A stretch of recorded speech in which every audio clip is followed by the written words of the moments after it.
Welcome to Lunch with Legacy Leaders, a weekly talk show with local and national thought leaders on issues impacting the Black community. Now introducing our host, Miss Anne-Marie Sorrell. Good afternoon and welcome to another episode of Lunch with Legacy Leaders. I'm your host, Anne-Marie Sorrell, President and CEO of the Mosaic Group. I'd like to thank you for taking time out of your busy schedule to join us this afternoon.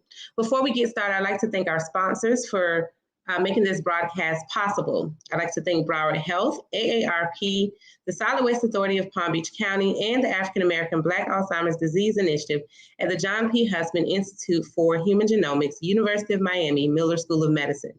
If you or someone you know is experiencing loss of memory or memory problems, please contact their research team for more information at 877-686-6444. Today, I am joined by several experts.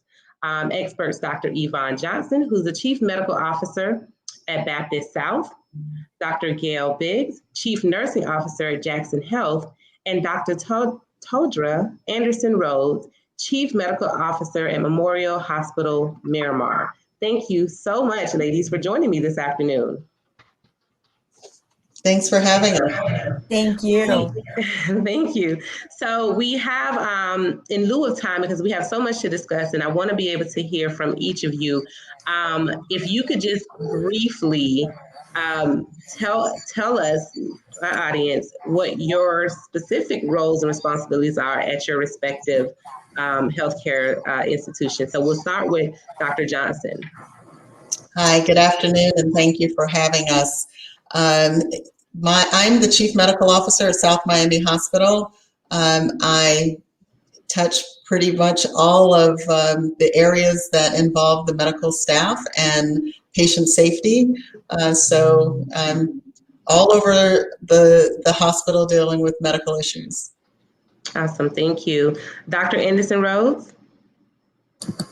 Good afternoon again. So I am the Chief Medical Officer at Memorial Hospital Miramar in the Memorial Healthcare System. And I, like Dr. Johnson, deal with everything and all things related to the medical staff, which is our physicians, but also in the operations areas, anything that touches the patient really that could be touched by a physician, we're in there. So we're definitely there in the trenches, and really happy to be here with you and in this broadcast.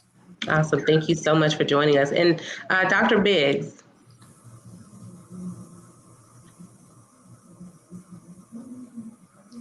Dr. Biggs, can you hear us okay?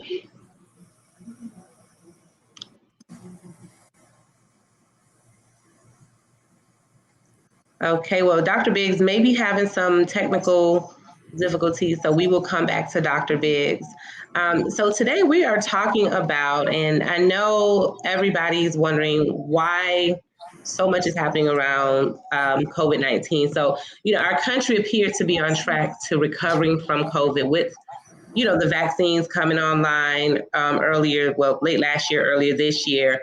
But in your professional opinion, what has happened that we now have a surge in cases, hospitalizations, deaths are on the rise again, and specifically with what's happening here in Florida, where we have become, again, the epicenter of this pandemic. So, Dr. Johnson, would you like to start? Sure. So what we've learned is that, viruses have a tendency to mutate. It is within the nature of a virus to try to change its physical and biological structure to try to be able to attack us more efficiently. And that's what a mutation is. And so this virus is mutated in many different ways. This Delta variant is a mutation that has allowed the virus to become much more infectious than it was before. And in fact, it can even infect people who have been vaccinated.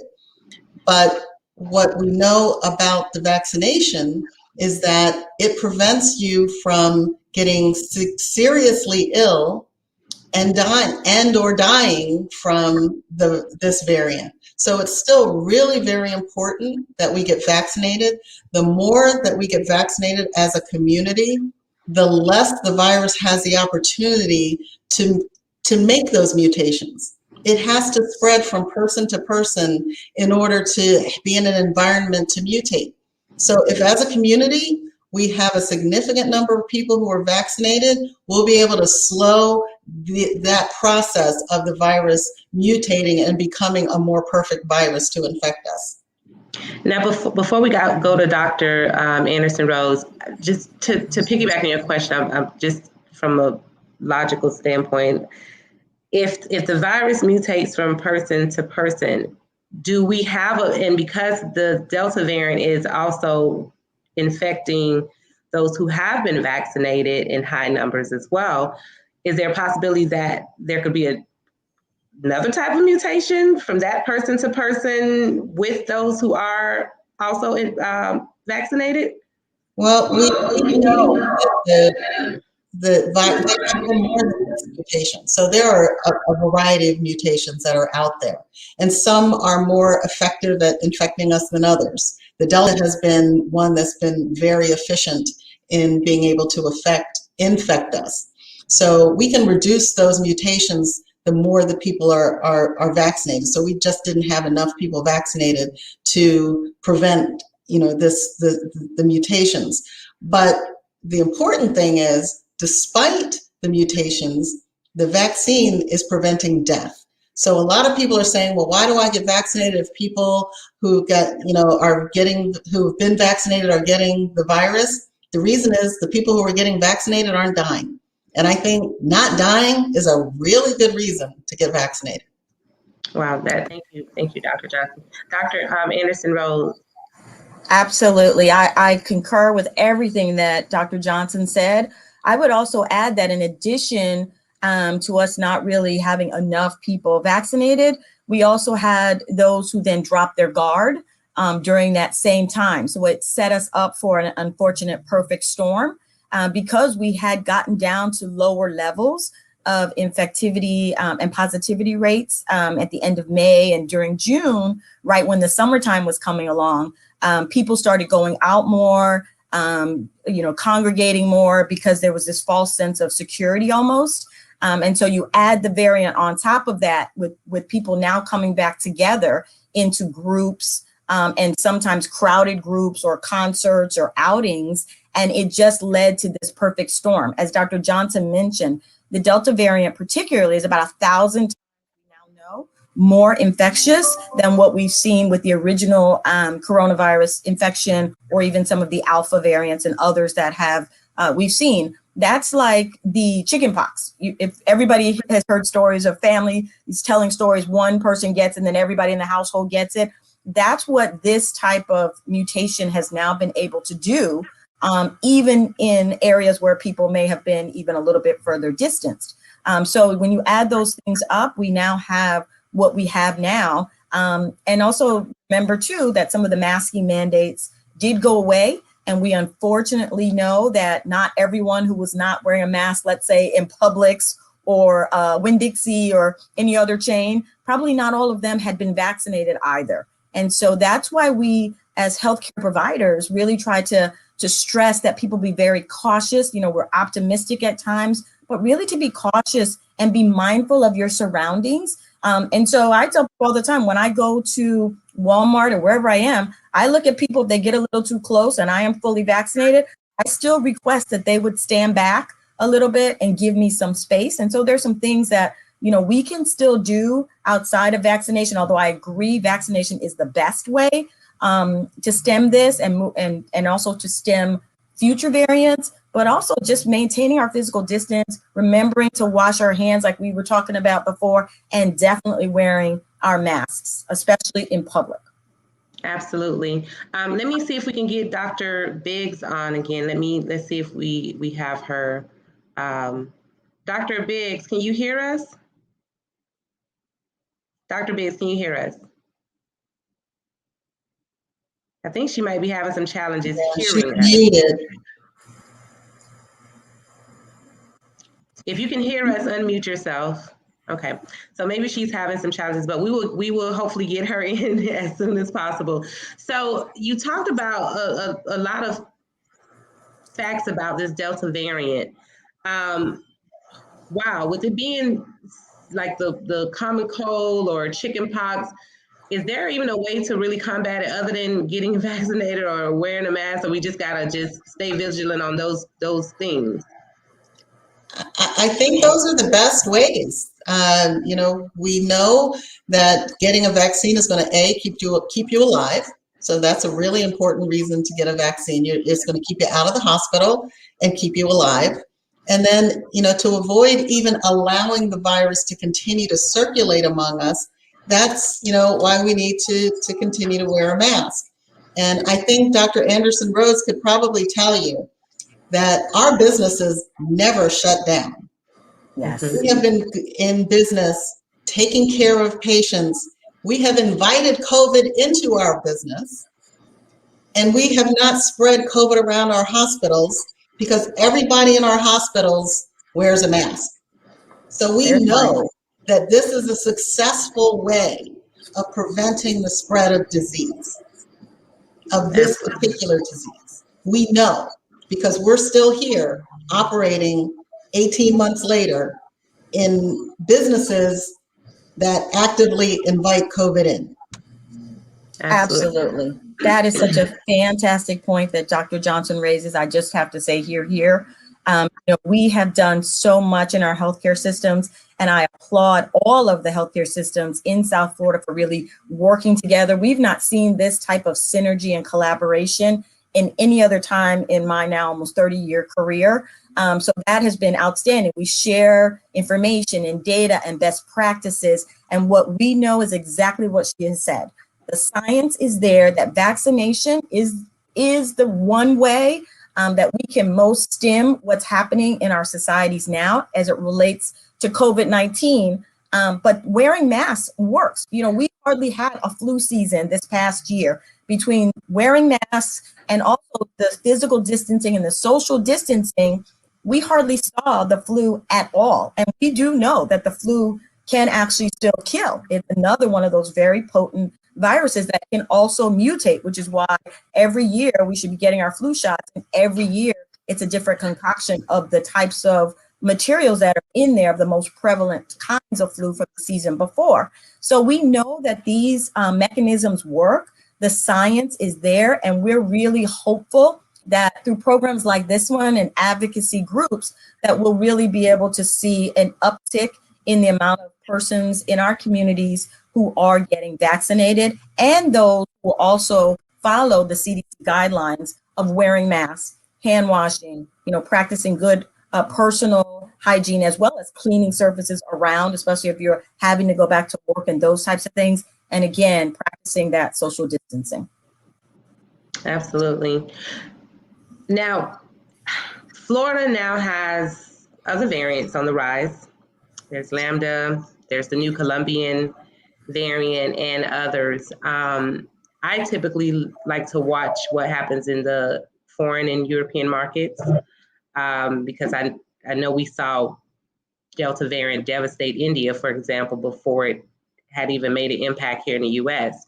So in watching those other markets and seeing these different additional variants on the rise now, how are healthcare systems bracing for the potential impact of these developing variants? Yeah, as I mentioned before, we are trying to encourage vaccination as much as possible because that's what impacts us.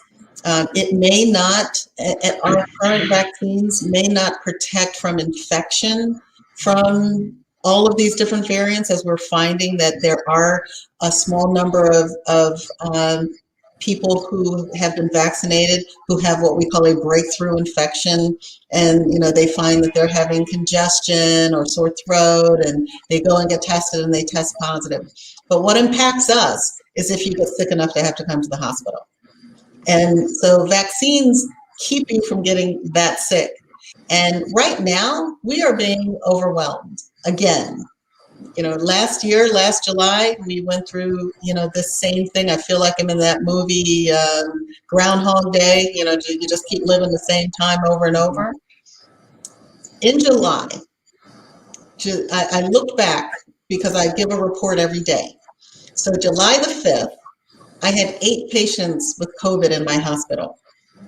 August 5th, I have 82 patients in my hospital. That's 10 times the number of patients in the hospital. And almost 90%, 85% of those patients are unvaccinated. Of those patients, I have over 20 patients. We have about 22 patients in our ICU. 0 were vaccinated.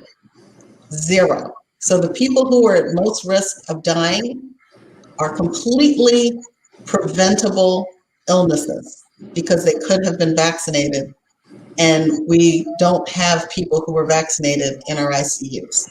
So that's how we impact, that's what our health systems are all trying to do, is really emphasize what can we do to help get that information out there, to reduce that hesitancy, to answer the questions that are keeping people from taking that step of getting the vaccines. Because what we're seeing is that without the vaccine, you're at risk of dying. I certainly echo that sentiment. And I think, Anne-Marie, one of the important points to raise and to continue to hammer home with your listening audience, as well as with our communities, particularly the African-American community, people think it's misinformation related to the vaccine that they can't get COVID. But we've always said that from an efficacy standpoint, meaning effectiveness, the number one thing that we're trying to prevent is the severity of illness that requires hospitalization, intensive care in an ICU, and or death. Those are the major goals.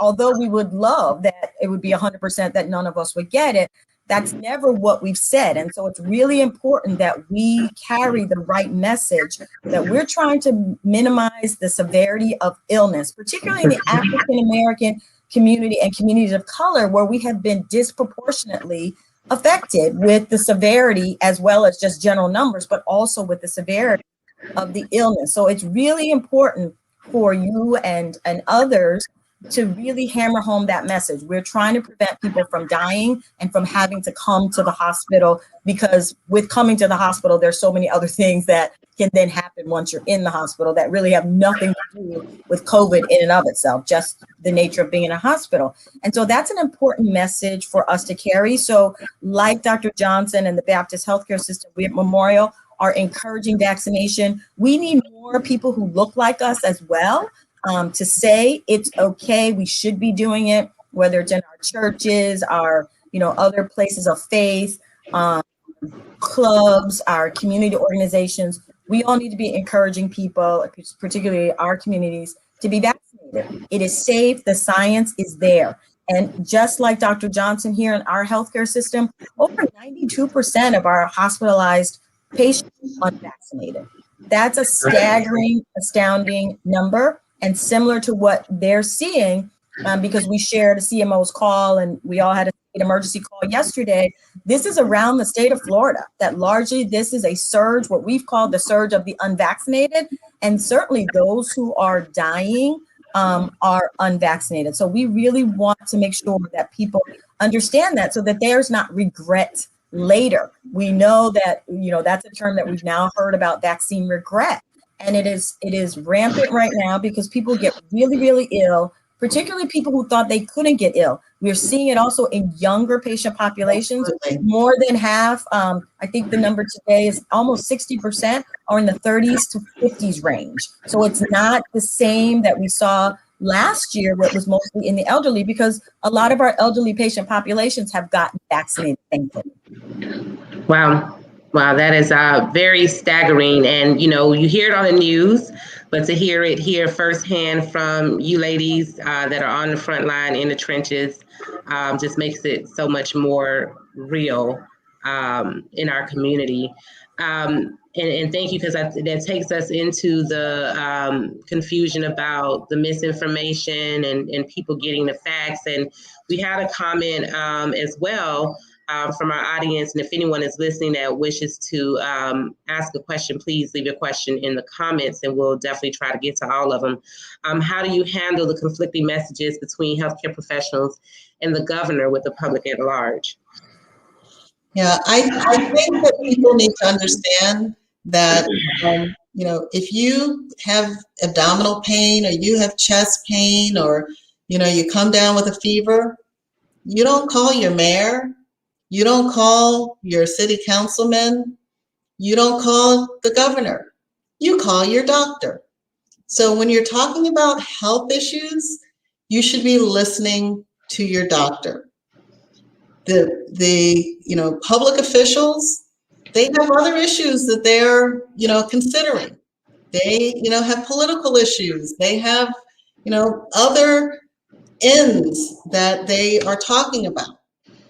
The doctors are all we're talking about is your health, because we don't ask you who you voted for when you come into the hospital. We don't ask you what your political affiliation is. We ask you what's wrong with you. What are you feeling? What hurts? So if you're looking for information about what's the best thing to do for your health, do what you've always done. Listen to the healthcare experts, and they will tell you what's the right thing. The governor, at least, is suggesting that he wants to make sure that you have a choice. What I would tell you is make the right choice. Make the choice to protect yourself. Make the choice to protect your children. Make the choice to protect your community. So, as Dr. Anderson-Rhodes said, we've got to get vaccinated. But vaccination is going to protect you. If you're not vaccinated now and you get vaccinated today or tomorrow, it's going to take 5 weeks for you to be protected. You need to put your mask on. And if your children are under 12 and they haven't been able to be vaccinated and they're getting ready to go sit in a classroom with a whole lot of people inside, you need to put a mask on. So whether or not and I know we're in Miami-Dade and Broward County, and there's a whole lot of controversy about whether or not it's going to be a parent's choice or it's going to be mandated. I don't care whether it's mandated. It will be your choice. If it is your choice, make the right choice. Put a mask on your child to make sure that they do not get infected, because children are getting sick. And the one thing that people have to understand is this is a new virus. They called it a novel virus. Novel means new.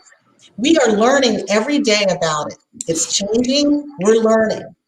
So what we say today about what's happening, or what we said yesterday about what was happening, kids didn't get it. They don't get sick. That was yesterday. Yes. We're learning new things every day. So why don't you do what is going to protect them? So if you find out something tomorrow, you've already protected your child. Yeah, absolutely. Can I please piggyback on that? Absolutely. We have our word for this week, and in our administrative team, our A team, is fluid, and we've shared that with our leaders, because just as this virus has adapted, we have to adapt. And as Dr. Johnson said, we're learning new things about this virus every day. And so what the public and the community has to recognize is that what they may be considering misinformation is really just changes. As this virus has changed, we've had to adapt, we've had to course correct, we've had to be fluid in our management, because our job is always to take care of our patients and our community. And we do that the best that we can. We've learned along the way that some things work and some things don't work, but we know the things that do work, masks. And so I'm going to again say masks. If you're going to send your child or you're back to work, please take your hand sanitizer with you, because I've been in schools, mentoring there, they don't always have soap go along with that water. So send your child with, if they have to go, with correct hand sanitizer that is alcohol based, at least 60%. And then again, have them be very mindful of their surroundings. Send with, if you can, the little wipes that they can wipe things down, because multiple kids are going to be using the same desk, the same books, the same airspace, I call it. And that's unfortunate, but that's going to be the reality, particularly in our community, especially. So we want to make sure that parents know that if they do send their children back and they're not vaccinated, or even if they are, practicing those great habits. And I recommend that parents would model that, or guardians model that in their home. So even though you all are, in your same bubble, still do the same practice of cleaning, washing your hands. If you have someone who's more vulnerable in your household, still consider wearing a mask as well. Those are things that we know that will absolutely help. So I would just encourage the public to also, if you have questions and you think you're getting misinformation, Dr. Johnson said, contact your healthcare provider, please. You can go to any of the major healthcare systems, the websites for all of us. We have up-to-date information. The stuff that was on there yesterday is going to be different probably today and certainly different next week. As we see this steep, Anne-Marie, this steep is even higher than it was last summer. It's exponential, which means that the rate is going so quickly that, it's making everyone's head spins, but it's also meaning that we're having to be very fluid in what we're doing, saying, and seeing. Absolutely. Well, before we get into there's more questions, but before we get into the questions, Dr. Biggs, are you with us now? Yes. I'm sorry, I was having technical difficulties, right? No problem. Welcome. Thank you. I have been listening though. I was able to hear, just not able to see. So thank you. Thank you. Well, this week became, so when we booked this show, this conversation was not very personal, but as of Tuesday, this conversation became very personal to me, because unfortunately, and this is my first time sharing this publicly, I tested positive for COVID. That is hesitant because I was supposed to have a procedure on Friday, and I was like, okay, after my procedure, I'll get the vaccine. Well, I won't be having a procedure on Friday. So for everyone who is hesitant, what I will tell you, and it's, everyone's decision, of course, what they decide to do. The scariest thing is seeing a text message come in and you open it up and it says that you're positive with COVID.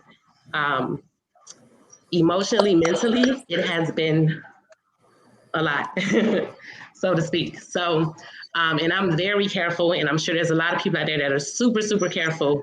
I've been very careful for a year and a half. And in the most vulnerable moments, where we had a family member pass away and then celebrating another family member's 70th birthday, somewhere in the middle of all of that, in the vulnerability, I somehow came in contact with the virus.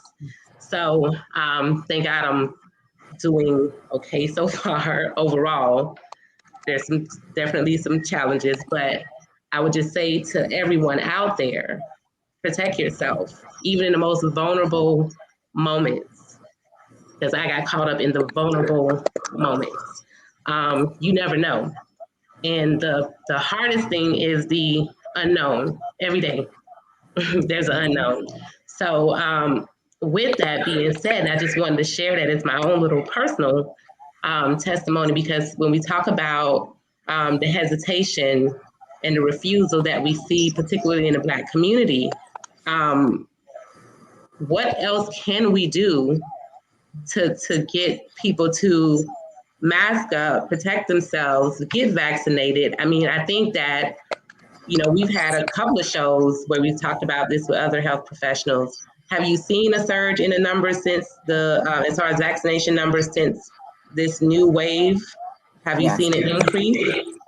Anne-Marie, first, if I may, first of all, thank you so much for having the courage to share your story. We're going to be praying for you. I do believe in the power of prayer. I mean, medicine is medicine, but I definitely do, and I want to share that with you. But the power of your testimony, sharing to your audience who trusts in you, is what we need more of, because people follow people, wherever you are, people follow people.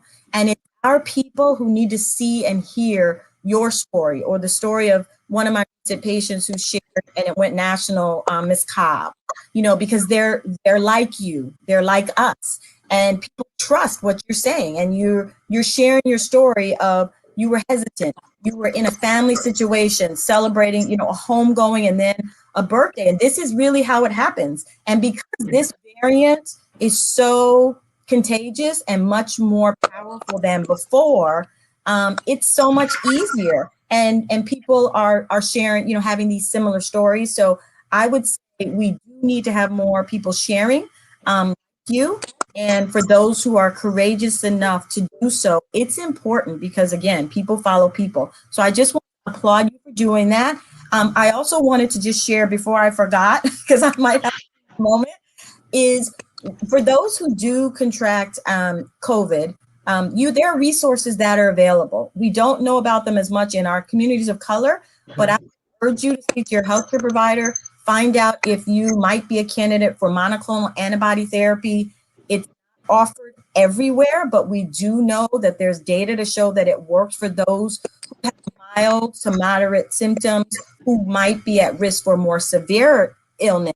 And so we're definitely recommending that you would talk to your healthcare provider about monoclonal antibody therapy and where you might be able to receive that if you are eligible. It is time sensitive, so it is based on, when you're diagnosed and your symptoms. So we're urging everyone, should you in the community get a test that comes back positive, please ask your healthcare provider if you are a candidate. So I did want to share those two things because those are real things that we don't hear a lot about probably in our community that I think is important. So even for you to check about monoclonal antibody therapy. Thank you for sharing it because I had never heard of it. Thank you. Good. I do want to add to that. Part of the issue is that really does concern me. And I heard Dr. Johnson's frustration earlier with with our people going to internet and their neighbors and everyone else instead of coming to the healthcare providers for their information. And, disparity in care is something that I've always monitored, if you will, and to make sure that the care is evenly distributed, anything that I can do about it. So even like the information that was just given about the monoclonal antibodies, what I want to say to our people is this is one time with this vaccine, there is no disparity. It's the same vaccine being given to white, black, blue, purple, no matter race, color. If you're rich or if you're the homeless person, it's the exact same vaccine. This is the first time that we can actually say that we know there is no disparity and that the vaccine that's being given is equal. What I'm concerned about is when somebody gets COVID, and if they are a person of color, there might be disparity in the care that you're given once you're infected. And that's where we can get in trouble. So that's just one more huge reason why we really need to go out and get and protect ourselves. That old saying, an ounce of prevention is worth a pound of cure. So really speak to your healthcare providers and get your information there, not from all the old host of crazy information that's out there. No, and I'm glad you said that because I called my primary care and asked for recommendations, and none of that was mentioned. I was prescribed a Z-Pak and told to take some Robitussin for the cough.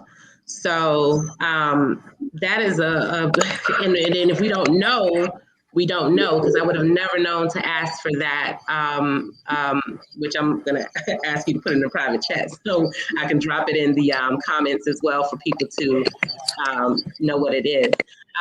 But that was not mentioned to me at all when I called yesterday. I was prescribed a Z-Pak. So thank you for sharing that information. If there's anything else we should know to ask our healthcare providers, please let us know, because when you get the text message, the only thing it does is send you to the CDC, which doesn't really give you a lot of information other than over-the-counter medicine, or if you have an extreme emergency to go to the hospital. So it's very little information for someone who tests positive to actually know what to do. Yeah, definitely we should be getting more information out there about the monoclonal antibodies, because there is data to suggest that it prevents severe disease if you get it, as Dr. Anderson-Rhodes mentioned, on a timely basis. So, it needs to be administered within the first 10 days of the onset of your symptoms, and actually the sooner the better.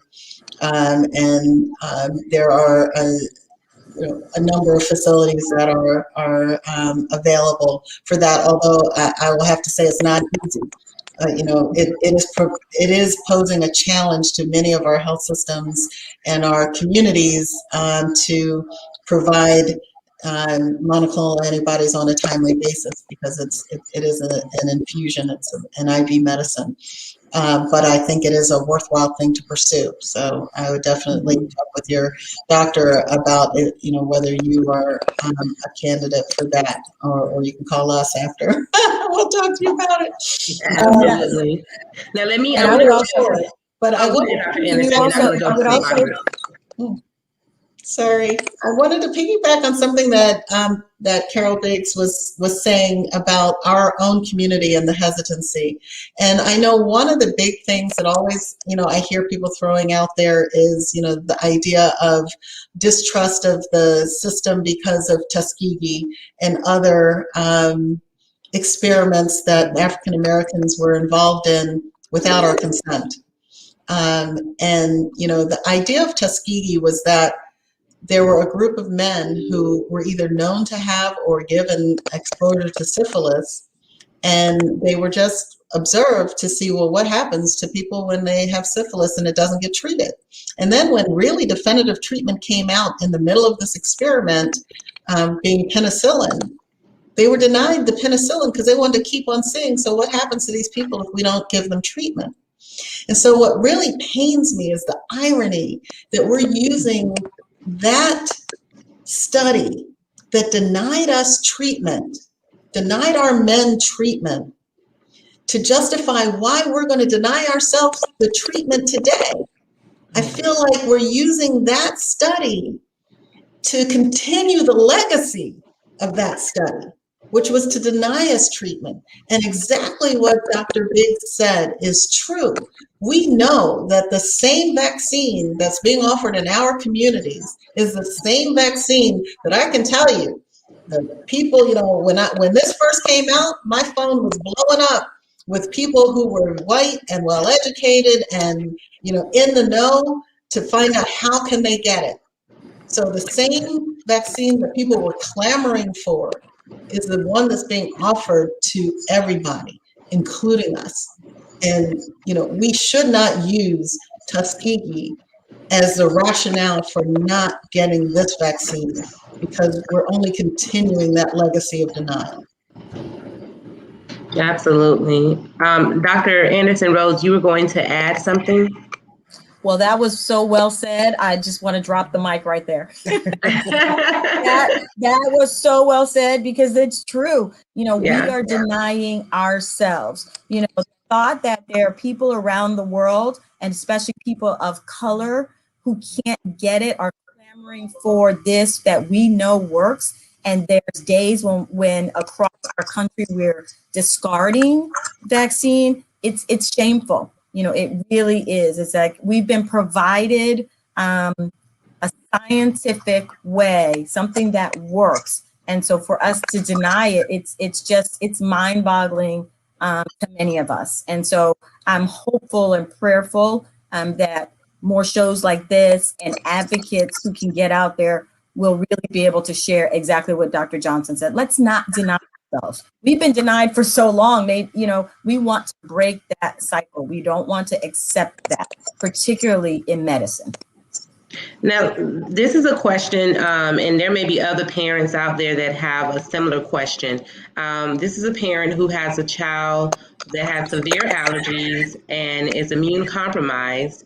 Their pediatrician advised them not to have the flu vaccine for their son because of the allergies and the immune system being compromised. So they want to know what's in the vaccine. Would it be safe for their son in this case? And can the vaccine be, can they receive the vaccine from their physician's office? So I'll answer the part of the question, what's in the vaccine? So the one vaccine that is available for children from 12 and up is the Pfizer vaccine. And it's what's called an mRNA vaccine. And what that means is that it gives a message to your to the cells in your body to produce the antibodies to this virus. It does not introduce virus. So kind of our traditional vaccines, and this is a new platform, that our traditional vaccines introduced a little bit of either dead or inactivated live virus so that your body would produce the antibody to it, but the virus that was introduced to you was inactivated in a way that it wouldn't make you sick. This doesn't even introduce any virus. This introduces a message to your cells to create the antibody. So it gives a genetic message. It doesn't enter your DNA. It doesn't affect your DNA. It sends your mitochondrial cells the message to do this. As to your individual child, I would reach out to your caregiver, because from here we don't know all the particulars about your individual child, and that child should be seen and have that discussion. I will tell you that there are probably a small number of people, for whatever reason, cannot get vaccinated, and that's all the more reason that as a community, if you can, you should, because there are people who can't and need to be protected. And he's 8, by the way, so I don't think there's no vaccine for under 12, right? Not yet, but and to Dr. Johnson's point is the healthcare providers really should be the ones who are advising specific patients who have specific problems. But one of the things that I would say, because we know that this is a disparity in our communities, if you as a parent aren't getting the information that you need or you have questions, please reach out to one of the healthcare systems that all, big ones are represented here, whether it's Baptist, Jackson, where I used to work, or Memorial. We have specialists, subspecialists, even in the pediatric areas who can address these things. So a pediatric immunologist or a pediatric infectious disease specialist can also help to guide some of these decisions for those children who are eligible.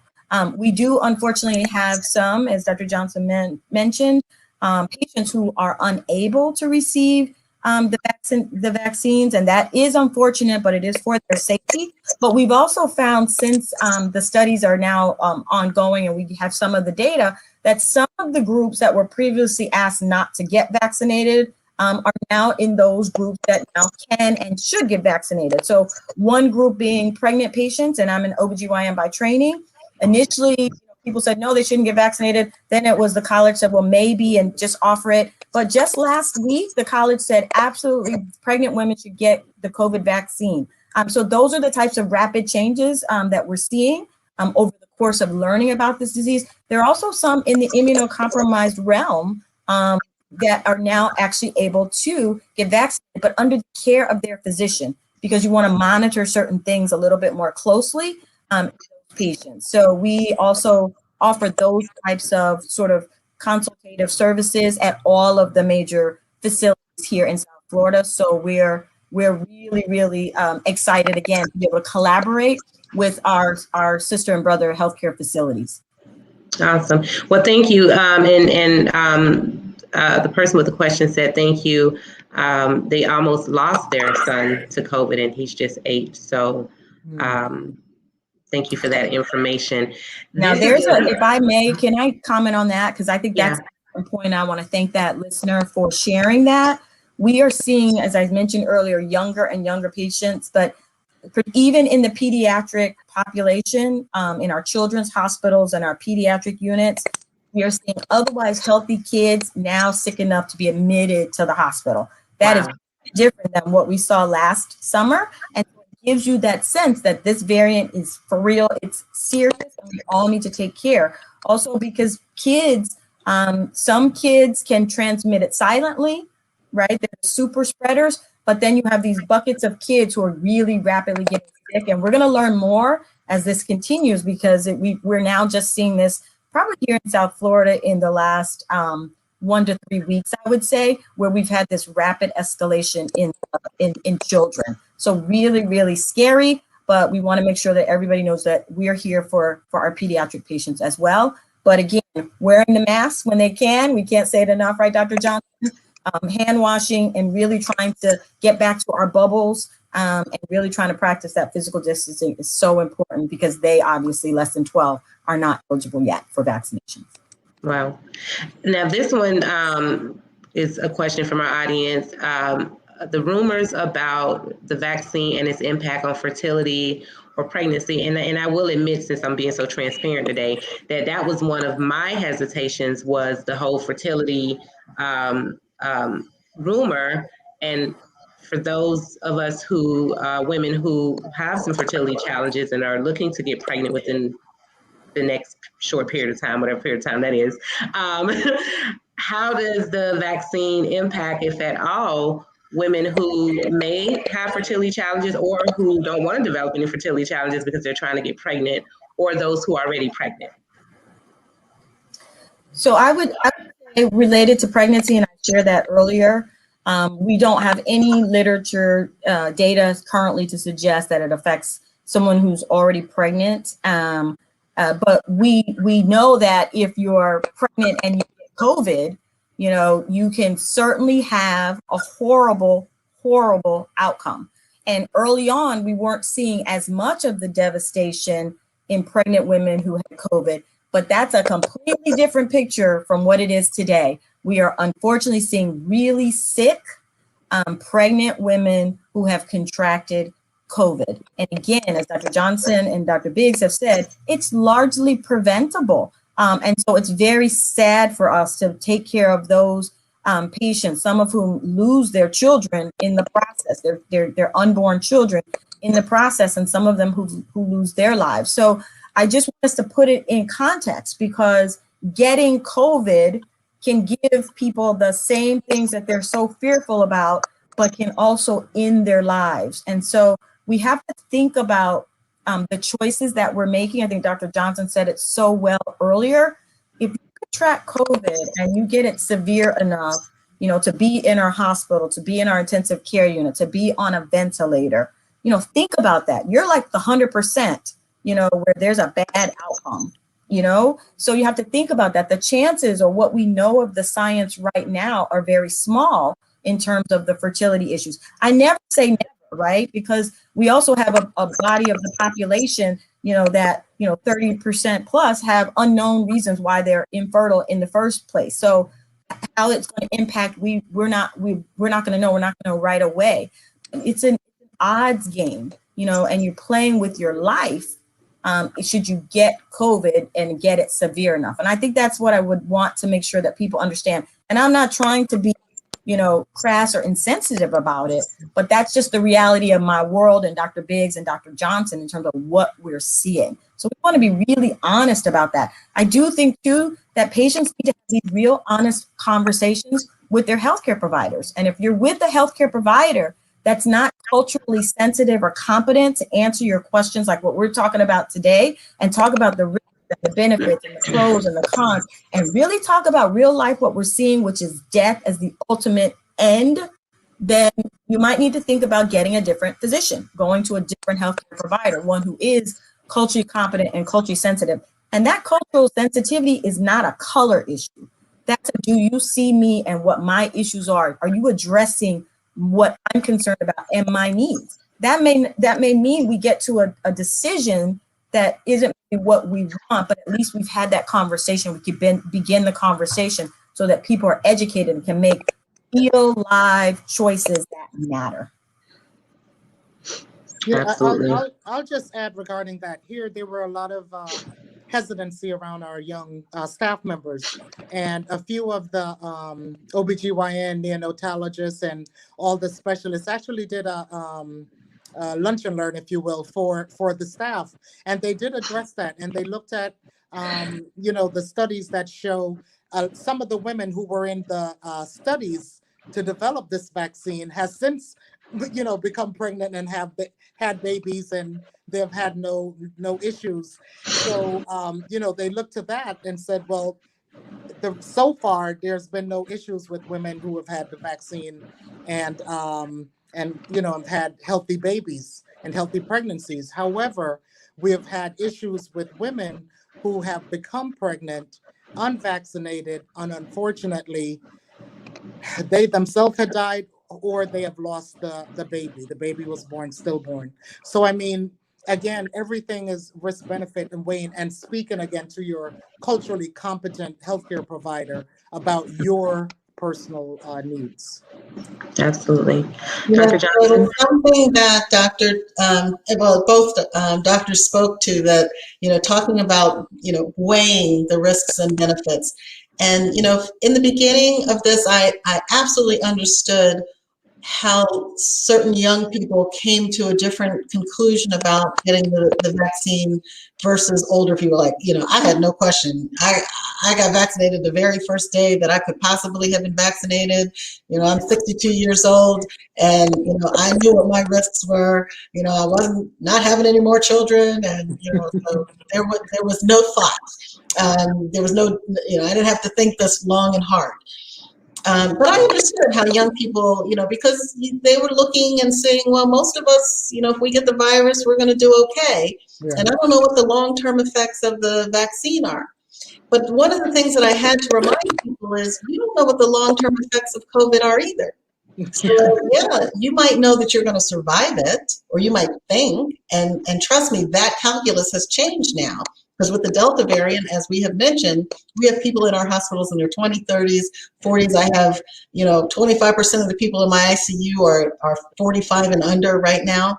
So, the calculus has changed.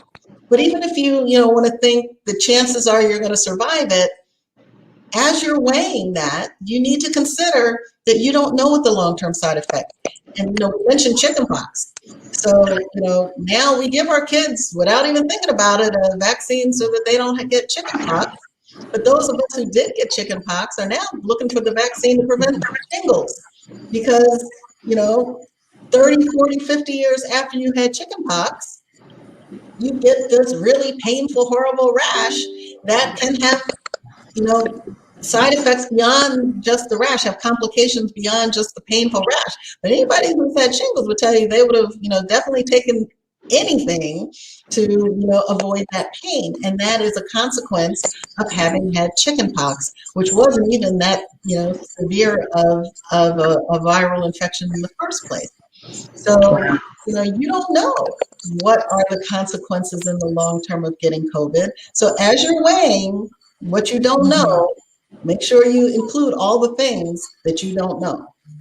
Wow. Absolutely. Absolutely. COVID long haul, by the way. Yes, let's talk about that. COVID long haul. And so to Dr. Johnson's point, we're seeing patients who have continued respiratory issues, the heart issues. Some people are afraid to get the vaccine because might affect my heart. Well, that is such a small percentage, but we now see that there are some heart abnormalities for people who've had COVID who are in this long haulers group. And so we're going to definitely see, so as we go further out, some of these extra signs and symptoms, and fertility might be one of those that's affected for those who might have had COVID. We don't know. And so I like her analogy in terms of what not only the risk benefit for now, but what it's going to look like in the future. Yeah, I think a good friend of mine said to me yesterday, who had been telling me for months to get a vaccine, it's like, well, you got to protect yourself today in order to even be around for your future child. So, Exactly. So here we are. In your opinion, what mandates should be in place to stop the spread? We know that some of our political folks are opposed to mandates. We see that some municipalities are going back to mass mandates. But then we also see, like in the state of New York, or New York City particularly, where the mayor there has mandated proof of vaccination to go into gyms or restaurants or a lot of different facilities. So in your opinion, do you think that these mandates should be put in place to stop the spread, or to get people to get vaccinated? I think there definitely should be some advantages to having, been vaccinated. So, I definitely favor the fact that if you have been vaccinated, we know you're at lower risk for transmitting it, then there should be some benefit that accrues with that. I think that regardless of what happens with whether or not municipalities are able to put in mandates, that again, people make make the right choice to protect themselves. So whether or not we are allowed to put in a mask mandate, I think people should do the right thing to protect themselves and to protect their loved ones and to protect our community from allowing this virus to continue to spread and change, to do the right things and do the mitigation that we know works during the surge. So right now we're in a surge. The CDC said if you live in an area that's in a middle of a surge, you need to wear a mask when you're inside and or in tight areas, with a lot of people. We're in a surge, and if nothing else, I think I can speak for the three of us to say that if you care about the health of your hospitals, you'll do what needs to be done to lower this surge, to stop that curve, to bend that curve, because we're getting to a point where we're not going to be able to take care of people who don't have COVID as well as we normally do. We'll be there. We're going to be there. I can tell you, if I learned one thing about my colleagues in healthcare, is that we stepped up to the plate, we lived up to that oath, and we put ourselves and our families in jeopardy for our community. And I have never been more proud to be, a member of the healthcare team as I have been over this past 18 months. So we're going to be there, but it's going to be a struggle. And if we keep going at the rate that we're going now, we are not going to be able to do the job to the best of our ability. Well said, Dr. Johnson. Again, that's another drop the mic. Only thing I will add to Dr. Johnson's point, as our hospital become over capacity, it's not just about COVID anymore. We're talking about the regular stroke patients, heart attack, and what have you, who their care will be delayed just because if an ambulance have to bypass one hospital to go to another, just because that one does not have capacity, think about the potential harm for that family member. Could be yours. So I hear people saying, it's my right to do this. It's a personal choice. It's not so personal when you can be infected and infect others and affect others how their care is provided. Again, kids under 12 cannot be vaccinated yet, right? So what about them? Who's protecting them if the adults aren't protecting themselves? So we really have to look at this, that we are our brother's keeper in this instance, and we all have to do our part to play our part in this community in which we live. And I think I would just add that, mandate is such a strong word, and I do prefer as well that people would choose to do the right thing. I got vaccinated at 55 because as soon as I was able to, the first day I was running to get it, because I have an elderly mom who has dementia, who my twin sister and I have shared, who unfortunately got COVID from her caregiver, and was hospitalized for a month, and only by the grace of God she's with us. But I do it for her. I do it for my children. I do it for my neighbors. I do it for my community. So I'm really prayerful that, and I want to be encouraged as well, that our communities will do it and do the right thing for the right reasons without a mandate. That said, I'm not opposed to personally a mandate. We have flu vaccination mandates currently almost across all of South Florida, where it's mandatory flu in certain healthcare environments. And there is in those situations sometimes a credit, for getting that. I recognize that the current vaccinations for COVID are under still emergency use authorization, but I'm really ecstatic that as of, I think it was yesterday, there was the announcement that we're hopeful that in the next month, by September, that it will be fully FDA approved, which I think hopefully will cause another big boost of persons to get vaccinated. So I'm really hopeful that that will come to fruition. I do also want to just say that having mandates, just like having COVID, is not political, in my view. You know, it is a matter of what reality is. And we're in a real live situation that people need to understand it's a crisis. So the care and concern and compassion that we as healthcare givers, as our healthcare systems have poured out over the last 18 months, we ask and implore you, the community, to have that same care, concern, and compassion for us and consider vaccination. And if you can't or won't, to please follow the very important guidelines that we have laid out throughout this program. You know, you don't just do it for yourself, we do it for everyone. And we're hopeful that the listening audience and our communities will jump on board to that message.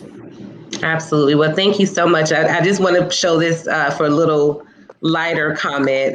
Remind the guys that take the little blue pills, some of them are made by Pfizer. Absolutely. That's a good one. That's a, And none of them were what's asking about the long-term side effects of that, were they? and you know what's interesting? No one asked what's in it, right?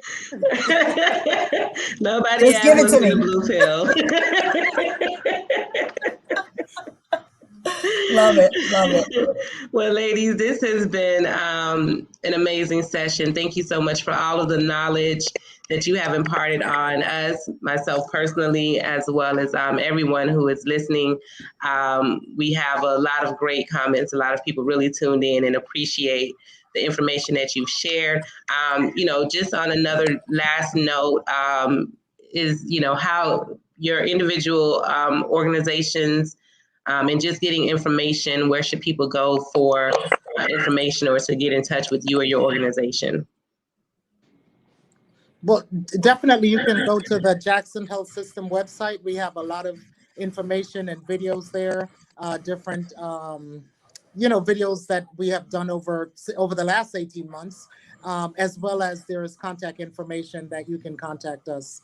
And we, you know, and I'm sure I'm speaking for all the panels here, we will answer any questions and speak to anybody who contact us who have a question. And we will even tell you where to go to get the vaccine. So please do reach out to us. Thank you.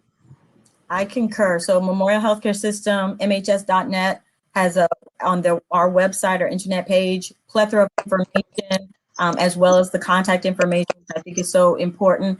And, you know, anyone who contacts us, we are more than happy, willing, and able to direct everyone in every community in South Florida. And even if it's not Memorial, we will send to Jackson Baptist, wherever we can get people to get the correct information as well as to get the vaccine. And my last comment would be, please pray for us. We're asking the listening audience. We are in a crisis situation.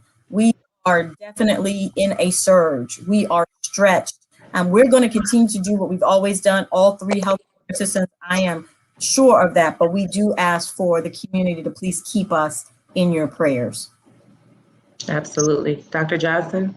Yeah, so baptisthealth.net, you can go on our website as well. We also have care on demand that for at least the next month, I believe, is without charge with the code CARE19. That is the portal of entry for people who may need monoclonal antibodies. They can get scheduled. It's not a fast process necessarily, but that is at least the portal of entry. So they can reach out through that. So it's Care on Demand is a virtual service, but this month it's free. Excellent. Thank you, ladies, so much. Well, please stay with me. I have a few announcements to make, and thank you everyone who's tuned in.